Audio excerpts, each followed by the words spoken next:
बहुत ही पुराने समय की है और ये कहानी है दो राज्यों के बीच की। अगर मैं इन दोनों राज्यों की बात करूं तो ये दोनों राज्य एक दूसरे के साथ कुछ समानताएं रखते थे तो कुछ असमानताएं भी थी। जैसे कि एक राज्य बड़ा था, दूसरा राज्य छोटा था। एक राज्य की सेना बहुत बड़ी थी, दूसरे राज्य की सेना बहुत छोटी थी। एक राज्य का सैनिक बल बहुत अधिक था और दूसरे राज्य का सैनिक बल बहुत अधिक नहीं था। बात करें अगर राज्यों के बलशाली होने की, तो बड़ा राज्य ज्यादा बलशाली था, समृद्ध था, और छोटा राज्य समृद्ध जरूर था पर बल में बड़े राज्य के बराबर का बल और पराक्रम उसके पास नहीं था। बड़ा राज्य हमेशा छोटे राज्य को हथियाने की साजिश रचा करता था, लेकिन आज तक उसकी साजिश कभी कामयाब नहीं हो पाई, क्योंकि इन दोनों राज्यों को विभाजित करने के लिए इन दोनों राज्यों के बीच से एक नदी होकर गुजरती थी, जो कि दोनों राज्यों में होने वाले युद्ध को कहीं ना कहीं होने नहीं देती थी। पर एक बार बड़े राज्य के राजा और उसके सेनापतियों ने मिलकर ये योजना बनाई कि वह छोटे राज्य पर आक्रमण कर कर उसको हथिया लेंगे। और ये खबर एक गुप्तचर द्वारा छोटे राज्य के राजा तक पहुंच गई। राजा ने अपने मंत्री दल की बैठक को बुलाया और उन्हें बताया कि बड़ा राज्य हम पर आक्रमण करने वाला है, और अगर उसने आक्रमण किया तो हमें बहुत अच्छे से पता है कि हमारा राज्य नहीं बचेगा, वह इस राज्य को जीत लेगा। मंत्रियों से सलाह ली गई कि क्या करना चाहिए ऐसी स्थिति में। तो सभी मंत्रियों ने अपने अपने तर्क दिए, पर किसी के भी तर्क से यह साबित नहीं हो पा रहा था कि राज्य बच पाएगा। तभी राजा का सेनापति, जो कि बहुत बुद्धिमान था, उसने तर्क दिया और बोला कि महाराज, हमें सबसे पहले यह पता करना चाहिए कि ये खबर कितनी सच्ची है और कितनी झूठी है। राजा अपने सेनापति की बुद्धि को जानता था। उसने यह कार्यभार अपने सेनापति को ही दिया। सेनापति ने सच्चाई का पता लगाना शुरू किया और संध्या होते होते उसने सच जान लिया कि बड़ा राज्य आज से ठीक 2 दिन के बाद हमारे राज्य पर आक्रमण करेगा, और उस आक्रमण के बाद छोटे राज्य का बच पाना संभव नहीं।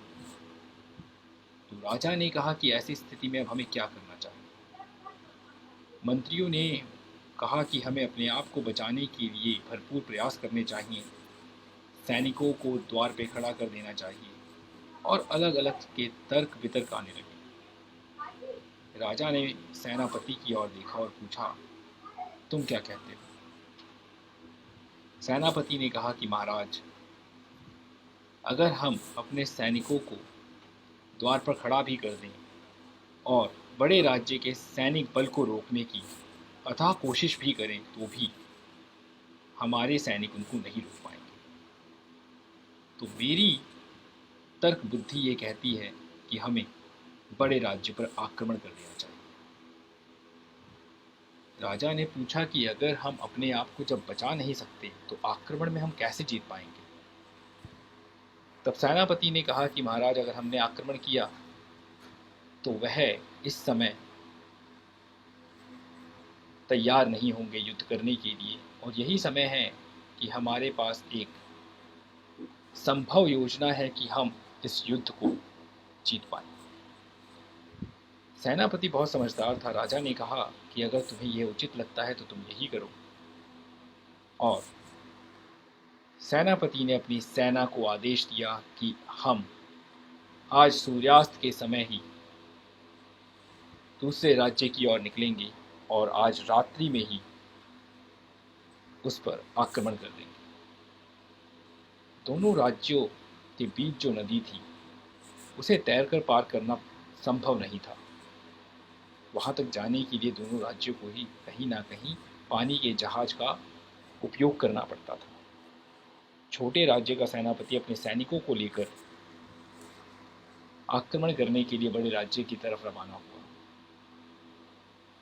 रात्रि के पहर जब वो वहां पहुंचा बड़े राज्य के तट पर, तो जैसे ही सारे सैनिक नाव से उतरे, सेनापति ने उस नौका को ही जला दिया जिससे वो वहां पहुंचे थे।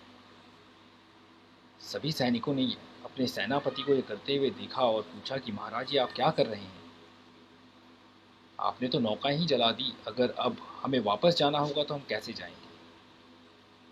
तो सेनापति ने कहा कि वापस जाने का विकल्प सिर्फ एक है, और वो है बड़े राज्य पर जीत। हम जीतेंगे तो वापस जाएंगे, नहीं जीतेंगे तो वापस नहीं जाएंगे। ये बात सुनकर सभी सैनिकों को एक बात समझ में आ गई थी कि जीतेंगे तो जिंदगी है और नहीं जीतेंगे तो मौत। क्योंकि जाने के लिए या वापस जाने का जो रास्ता था, जो नौकाएं थी, वो भी अब नहीं बची। रात्रि पहर में छोटा राज्य पूरी शक्ति से बड़े राज्य पर हमला कर देता है। सभी सैनिकों को मारना काटना वो शुरू कर देते हैं, और सुबह होते होते वो इतने जोश से लड़ते हैं कि सुबह होते होते युद्ध को वो जीत जाते हैं। तो एक छोटा राज्य एक बड़े राज्य को युद्ध में हरा देता है, और क्यों हरा पाया उसके पीछे सिर्फ जो सबसे बड़ा कारण रहा वो था एक, कि शक्ति कम होने के बावजूद जब उनके पास वापस जाने का कोई विकल्प नहीं बचा, तो उनके पास जीत के अलावा कोई दूसरा विकल्प था ही नहीं। और दोस्तों, इसी तरीके से हमारी ज़िंदगी है। हम जिंदगी में बहुत सारी चीज़ें करने की कोशिश करते हैं, और बहुत बार हम किसी में भी सफल नहीं हो पाते, और वो सिर्फ इसलिए क्योंकि हमारे पास करने के लिए विकल्प बहुत सारे होते हैं।